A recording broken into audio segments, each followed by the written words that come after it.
There's something in the air these days in Seneca County. You can't see it, and some days you can't even smell it.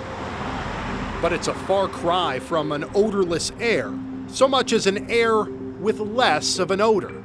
All landfills, at times, there are, odors. However, we are not emitting large amounts of gas or odors anywhere. Remember that claim from Sunny Farms Landfill spokesman Ben Nutter. It will be important. That's because tonight some neighbors are sounding the alarm on perhaps a more dangerous issue, one that may fly under the radar, but ultimately doesn't pass the sniff test.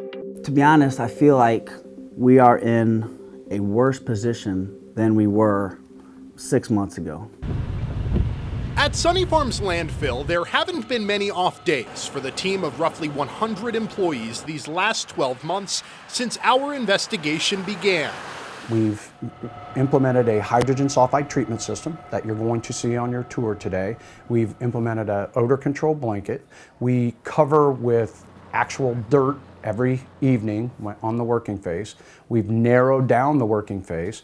And one of the most significant things that we've done is the expansion of our gas collection system. These repairs are the results of major community outcry, lawsuits, and environmental violations.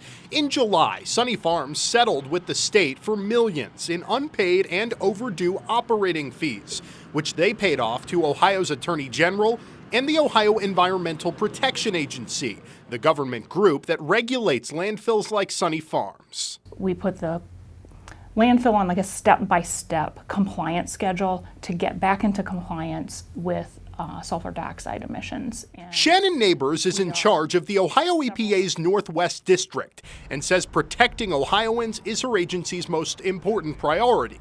But Nate Heiser with the Greater Fostoria Environmental Coalition argues the EPA is falling short in its duty of protecting Ohioans. Now we're talking back in October, November, December of 18, when the readings were at its highest, the sulfur dioxide wasn't as apparent. But now there's so much hydrogen sulfide in that cell that what they're doing is they're turning that basically into sulfur dioxide. Here's how landfills work. Waste of all shapes and sizes are buried in what are called cells. If it rains, the water seeps down through the heap of trash and takes some of the liquid from the trash with it. Everything that collects at the bottom is called leachate, which is disposed of in retention ponds. Above this leachate, a layer of gas forms as the waste decomposes, including methane and hydrogen sulfide. Hydrogen sulfide is what has that rotten egg odor. So to contain that smell, Sunny Farms does a few things. They've installed an odor control blanket, which essentially suppresses the odor from ever reaching our noses.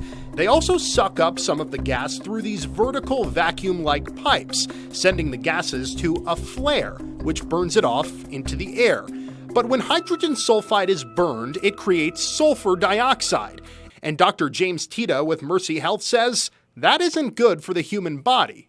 Eye irritation, throat, nose. For people that have asthma, it certainly can trigger an asthma attack. In a previous permit, Sunny Farms was limited to 479 tons of sulfur dioxide per rolling year, which adds up the previous 12 months as the calendar flips. The most recent numbers reported to the EPA show the landfill is exceeding that by nearly 4 times. But what Sunny Farms officials point to is the remedy reached with the EPA and AG, saying they're allowed 248 tons per month in this interim period as they work to install a permanent solution to eliminate H2S and SO2. Heiser says this interim period is what he's most worried about. You're just substituting one harmful chemical for another one. Correct. Remember that claim from the beginning? We are not emitting large amounts of gas or odors anywhere.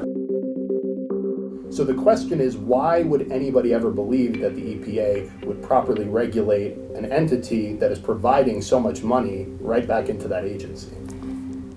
So our whole focus at the EPA is to protect human health and the environment. It is not about penalty and it is not about money. Our sole focus and our regulatory basis is to make sure that the rules that we have laid out in the state of Ohio for protecting human health and the environment are implemented, and that's what we're here to do. Heiser calls that a load of garbage, though. We're over a year in this thing. Why is somebody not looking out for us? Why are we the ones that have to look out for ourselves?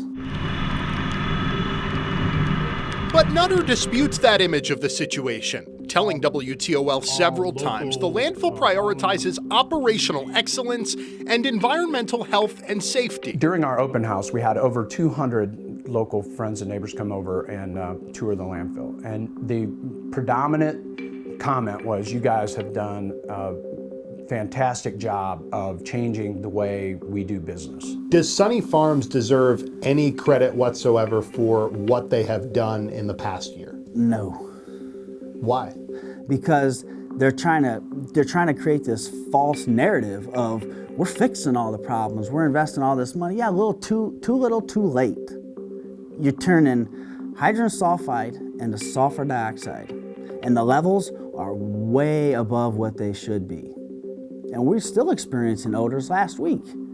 Do these residents have anything major to be concerned about living near the landfill right now?